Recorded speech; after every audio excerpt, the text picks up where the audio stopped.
All right, Joel Gausten here from joelgausten.com. For this conversation, I have the great honor of being joined by somebody whose work over the years uh, is embedded in my musical DNA. I would not be a music journalist by any means, or perhaps even a musician, without hearing this man's work, particularly as a younger person. It is my just, I can't even find the words to tell you how excited I am to welcome Mr. Oh, Russ so, Ballard. Russ, thank you so much for being here. It's truly an honor. it's great to be here, Joel. Yeah, thank you for that. Oh, absolutely. So we've got quite a bit to talk about. Hmm. For the viewer who may be unfamiliar with your name, I assure them that they've heard your work. In addition to being a longtime performer and solo artist in your own right, you've been a working songwriter for many decades at this point. Yeah, Just to give the viewer a reference point for some of the songs I'm sure they know, New York Groove and Into the Night, recorded by Ace Frehley, Since You've Been Gone and I Surrender, classic songs recorded by Rainbow, You Can Do Magic by America, I Know Something's Going On by Frida, God Gave Rock and Roll to You, originally recorded by your former band Argent, later recorded by Kiss. yeah. So that's an extremely short list of tunes you've written over the years. And the reason why we're chatting is just in a few days, April 25th, you're releasing a collection under your own name called Songs from the Warehouse, Hits Rewired. Uh, Um, and it's a double album. The first album is comprised of new recordings, or at least new to the world yeah, recording new songs. Yeah, songs. yeah.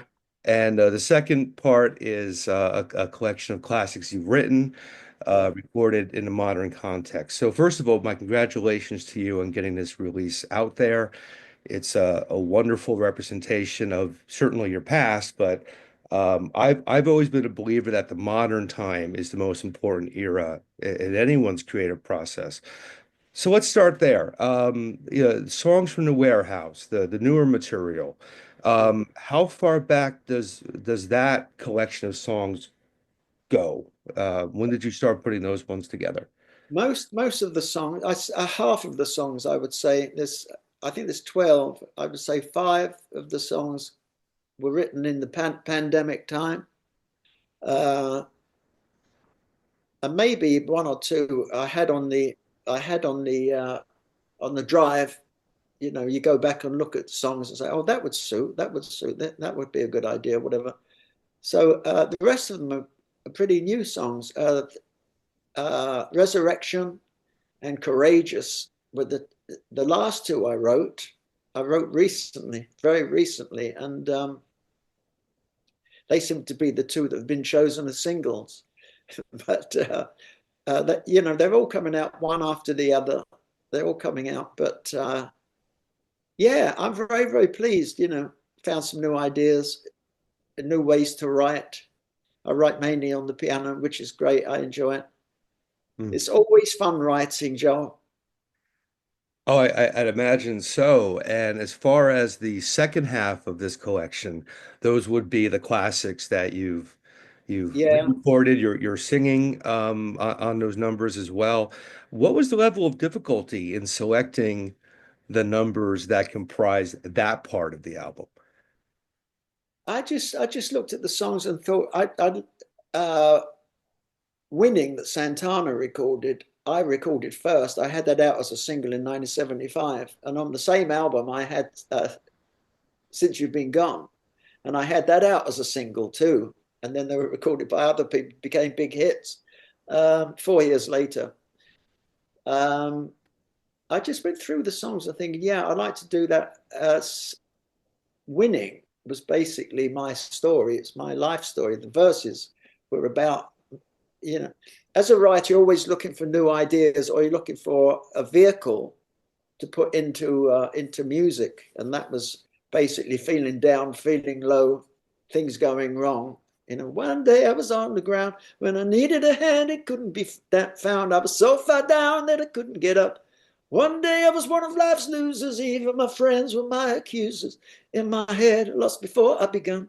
Had a dream, but it turned to dust. What I thought was love, it must have been lust. Living in style when the walls fell in. When I played my hand, looked like a joker. Turn around, fate must have woke her, 'cause Lady Luck, she was waiting outside my door. I'm winning, you know, that kind of thing. So, I mean, that's very, very much that was the first song on that album, Winning, that I recorded in 1975. But in fact, there's another version at the moment by Keith Urban, a really good version. He's just recorded it. It's really good. Um, I picked songs that I think most people might know, really, to be honest. They would know those songs that have been, I've had others, but songs that they were all written for me, to be honest. All these songs were written for me, but they were chosen by others, you know. So it was wonderful. I Uh, was writing it myself. I will admit, I'm a bit surprised. Into the Night is not included on that. Yeah, yeah. Do you know, I should have re-recorded that because it's a great stage song. It's Mm. a great. I used that on the stage, and it's a beautiful stage song. I wish I had ever recorded that. I was just I'm gonna do this kind of thing again. I think I'm just thinking about I could do other tunes that I've recorded in the past that I think could be hits if bands wanted to listen to them, want to listen, try them now. But there's songs I've written that have been out that really could be hits Yeah. again. Yeah. To stay on a point you just mentioned about how, you've written this material primarily for yourself. Yeah, And I would encourage the viewer to check out your discography under your own steam because there's some mm, real gems in there as well. yeah, But I'm very curious from a songwriting perspective because you're the guy creating this music. You kind of have an idea of what it should sound like, certainly. yeah, And you've had so many artists take, that ball you created and yeah, they run with it on their own. Um, have there been instances when you've heard someone's recording and you thought, wow, they've taken this somewhere else that perhaps I could not have conceived of had I just kept it in my own basket and recorded it, yeah, my own scene and left it that way.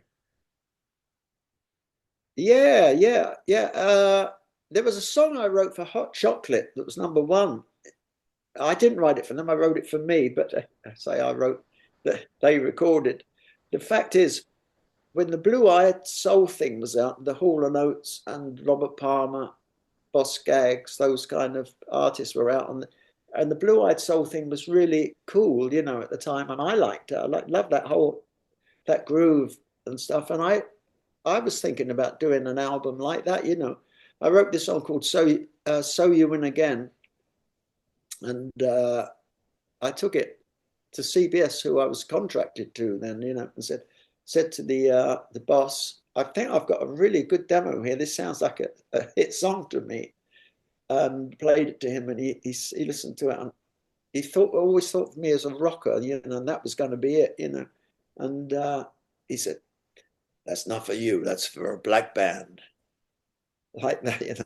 That's a black band song." And I said, "Okay, if the head of the record company thought that, then it's got to be." In fact, he was right because it got to number one in quite a few countries. In England, it was number one for 3 weeks. Germany, it was a big hit. Around Europe, it was a hit in America, but it was very produced, much more kind of English. Mickey Most produced it. He produced it in such a way that it was much slower than I'd recorded. I'd recorded with a groove, you know. It was more of a groove, you know, and faster. But you know, when I listened to the way he did it, I thought this is taking this too. It's too slow, you know. But when I got used to it, it was on all the time on the radio. You know, it was number one in 3 weeks Mm. from release to number one. So he probably saw it very well. He was a very, very successful producer. So he knew what he was doing, I think. Fantastic, fantastic. Yeah. Um, my earliest exposure to your work that I'm aware of was back in the very early 80s. I was still, 4 or 5 years old. And these are days of sitting in the family van and you're driving Yeah, around. And in the States at that time, commercial radio was predominantly the go-to to hear music. yeah, yeah, yeah, And one song in particular to this day, although it's not in my typical wheelhouse as far as preferred music, when this song comes on, I stop what I'm doing and I listen to the song because I've loved this so much. And that's "You Could Do Magic" by America, yeah. uh, which sounds very much like something that would be in that band's wheelhouse. Did you write that specifically for them, or is that one of yours for your That own? was that was written for them. Mhm. That's one of the two. I wrote for other people. That was written for them. That came from the record company in L.A. Rupert Perry, who was head of of A&R and the head of obviously working for them, phoned me and said, "Could you write something for America? We'd love you to write a couple of songs for America." And I listened to everything. I listened to everything that they recorded, I think, to get a feel.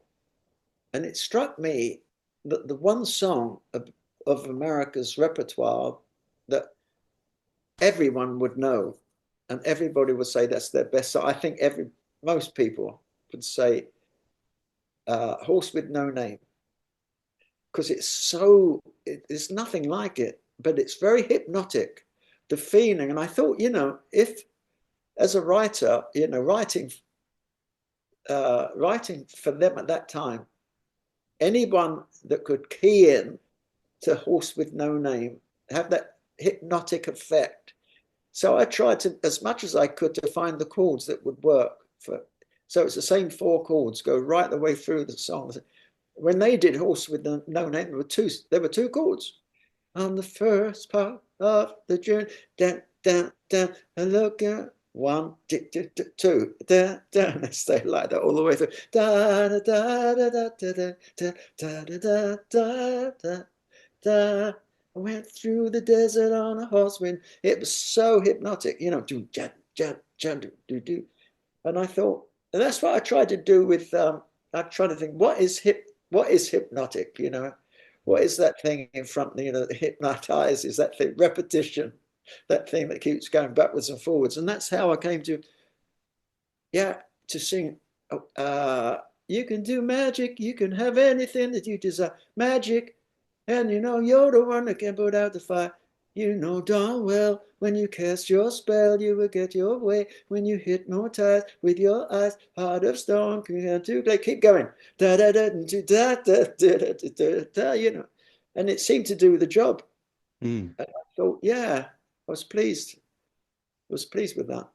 I recorded that at Abbey Road. I did that on my own at in Abbey Road number 2.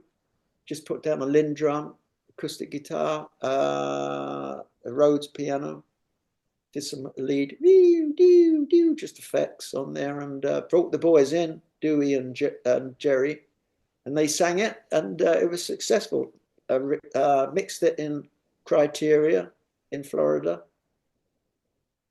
in Miami, and Mm. yeah, it was good. Worked. Absolutely, absolutely worked. Um, on the flip side of the sound of that song, you've got the fellas in Kiss. And I know you've had a bit of a long relationship. The members of Kiss sort of come and go within your career over the years. In addition to Ace, Peter Criss recorded some of your stuff. Yeah, yeah, he He did. Yeah, when he did his early solo records after leaving yeah, the band. yeah, Um, with Into the Night, I think it's fair to say Ace's version of that song really re-energized his career and helped build him as a solo act. I yeah, also think when Kiss did God Gave Rock and Roll to You, they were back working with Bob Ezrin. It had a similar effect. It reestablished Kiss yeah, as yeah. That's a right. rock force. Yeah. What are your impressions of what those two songs ended up being, kind of put through the lens of, or the filter rather, of the Kiss camp? Yeah, I think I don't honestly know Ace's version of he called it Into the Night, didn't he? I've Yeah. never I think I've heard it before. I don't recall ever sitting down listening to. I don't have it. I don't recall uh, his version of it. But I like what I've heard of his stuff, of what he does. Um, and it worked for him, yeah, because I've seen it a lot around it. I know it was all over the place. I used to get Billboard and it was all over the place then, you know. Um, Same with Pete Chris's. I've never heard very much. I know he did some kind of hurricane and he did Let Me Rock You. I think he did, didn't he? I think he did those two. Yeah. But I think what Kiss did with God Gave Rock and Roll to You was perfect. I think the tempo is dead right. The even changing the lyric. I mean, I made my first verse more spiritual, as it was God gave rock and roll to you. So I used that love your friend, love your neighbor idea at the front. Um, and they used the thing about getting a guitar, doing that. So they used the whole thing was a rock thing, perfect for them. That was right for them. And the tempo was absolutely spot on. For me, our one with Argent was too slow. It was draggy. It was late. What the band were called laid back. I called draggy. God gave rock and roll. Do you? It sounded draggy, but Kiss, they got the groove to it, and I love that. Um, but I suppose in different times we would do things differently. That's how it is, you know. Mm, mm. And of course, that song remained a staple of their live act since the recording of it. They're Yeah, supposedly done as a live act. We'll see what comes of that. But yeah, yeah, that was still part of their set. So obviously it has tremendous meaning to yeah, the Kiss Army, we'll say. And I did want to make the point for those viewers who don't know, Russ is the man responsible for that track. And I'd recommend checking out the original Argent version as well, for context. And of course, the version you've re-recorded on this new collection that's coming out on the 25th. Um, Another song I wanted to mention because being a drummer, rhythm is the first thing that I pay attention to in any yeah. song. Sure, yeah. And I remember, again, sitting in the family van as a young kid, hearing this song come on the radio, boom, boom, boom, ba, boom, ba, boom, boom, ba, boom, ba. Yeah, And it yeah, was like a bolt of lightning hitting me. And that's, of course, the Frida track, I Know Something's Going On, which Phil yeah, yeah, Collins, who was king at the time, recorded drums too with that wonderful Phil Collins aesthetic sound. yeah, yeah. Um, yeah, and ABBA was certainly a massive act back in those days. How did the connection with Frida transpire to where that song was created? I did it as a demo, and I thought it was a really good demo. Um, I was writing three songs. It was a strange time. I was off the road, sort of writing for publisher. I can't remember which publisher it was. I can't remember which was it EMI. I can't remember, but I'd write three songs and then go into the studio and record them as demos. And so for 3 days, I'd put them down and give them to the publisher, and then hopefully they'd be recorded. I know there's something going on was one of those actually. I did a really good demo of it. I thought it was a really good demo. And the next thing I heard was Frida's making an album, and she's recorded your song. So I don't know how it got there because I never gave it to Phil or anything. So I know that Mo Foster played on it, Phil played on it, and a few really good musicians played on that in Stockholm, I think it was. And yeah, actually, I did two songs also for Agneta from ABBA. Mm. I've recorded one of those. I Can't Shake Loose. I've put that on the album as well. Put that one on my album.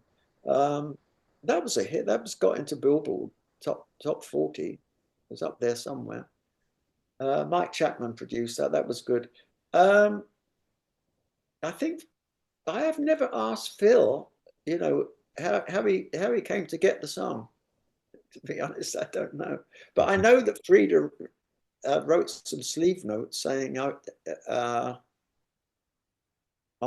another album that she did, she said the only thing I regret about the album was I never got some more songs from Russ Ballard, which was really nice. Mm, That was nice. mm. And the song has a bit of life to it in more recent years. There's a band I'm very friendly with called Black 29, which is one of the members of a band called Danzig, a heavy metal act. Yeah, They recorded the song as well really. in Yeah, recent years. yeah. Um, It's got the right chords for a heavy band. Yeah, yeah, absolutely. I yeah. I should I'll reach out to our mutual contact. I'll send you a recording That'd of be that. great, Joel. Yeah, Yeah, yeah, I think you'd be into that. Absolutely. yeah, yeah. I think I've heard. I might have heard that. Yeah. I might have heard that. I've heard a few different versions, and not always taken. And not noticed the name of the bands. Well, in doing my homework leading up to this conversation, I uncovered a factoid that really blew my mind because my thought was, the name Russ Ballard has been around for a bit. How far back does it actually go? And I learned that when you were just 14 years old, you wrote a song for the Shadows. I mean, which naturally begs the journalist question, how in the world does a 14-year-old end up recording a song for writing a song for the Shadows? Yeah, when I was 14, I'd been in a band for a year. I've been in a band with my brother and Bob Henry, who was drummer in Argent, and we were friends right from when we were young. We were together from I was 12, I was 13, he was 14, or 14 or 15, and we were still together when we were 30 years old. So then he joined the Kinks after all that. But we were doing a lot of gigs around, and Cliff Richard lived in the same town. Cliff Richard was the singer of the Sure. it was the main singer, and the Shadows backed Cliff Richard. But I knew the family. I knew his sisters, Donella, Joan, and Jackie, and I knew I knew Donna's husband. When she got a bit older, she married a guy called Paul Stevens. It had a coffee bar, like a Starbucks kind of thing. And we used to go in there, and he had pinballs and stuff and all. He said, "What have you been up to?" And we said, "Oh, we've been in the studio, into a demo studio." Oh, my brother said, "Russ has written an instrumental and we've recorded it." He said, "Oh, wow." And we played it to him, and he said, "Oh, I'll send this off to the Shadows Publishing Company." And they recorded it 4 years later, funnily enough. It was 4 years later, I was 18 when, Wow. you know, when they finally recorded it. But it was a hit. It was a hit on their album. Got to number 7 in the UK. And I'm sorry, which tune was it? It was called The Lost City. Mm, When it was on an album called The Sound of the Shadows. mm. Yeah, That's incredible. That's yeah, incredible. yeah, yeah, yeah. But it made me feel that I could write. Maybe I could write for a living. So you need these little moments. Either people telling you, you could do it, you could do it. When you listen to this, and you certainly think you could do it when other people like you respect tell you. You think, well, people were telling me you could do that. I mean, you could do it. Of course, you could do it. So I never give up anyway, Joel. I'm still going to be around doing it, whatever. Fantastic. And it kind of leads to what I like to wrap up with in that um, it's been a long journey. I mean, you can't get more ground floor in terms of rock and roll than the Shadows. And Yeah, we're talking in 2025, there's a new collection coming out in a few days. This is not the easiest nor most hospitable industry to thrive no, within. no. What has been the key to your longevity in this business? I think my love of music, my love that I could spend so long, so many hours every day writing and doing it. even through the times when it was hard, and you would find, you call it drying up. I'd still sit there and wait for that moment when I get that. There was always going to be that little moment when I'd find an idea. There was always going to be that. Maybe if I stayed here long enough playing this, you suddenly do something else. And you go, oh, I love that, and that would be the thing you would follow. So I've stuck at it. I guess it's my stickability that's got me there. That I'm gonna do it even if you don't want me. I'm still gonna do it. You know what I mean? Well, Uh, I'm glad you're still doing it, certainly. And again, the new album, the double albums called Songs from the Warehouse, the Hits Rewired, comes out April 25th. I will include information in the video description directing people to get their Thanks, Joel. copy. Thank you. Thank you. It's a fantastic piece. I'm so thrilled that you're active in the here and now. And I could very easily do an epic series of conversations with you about any number of the songs you've done. Yeah, I know this is what we have for the moment. So I do appreciate you giving me a few minutes of your time. All the very best to you. I thank you for the impact you've made on my life thank you as well, as a Joel. fan of music. Thank you. Thank you very much. Thank you. Uh, And, I hope we get to meet Yes, yes, certainly. at some point. We'll stay in touch, and I Thanks, hope that guys. day Thanks very much. comes. And wish you the very best for the rest of the year. And I look forward to hearing what comes next. That's great. Thank you so much, Joel. It's my pleasure. Thank you. Yeah, God bless. Bye. Bye. Take care. Bye bye.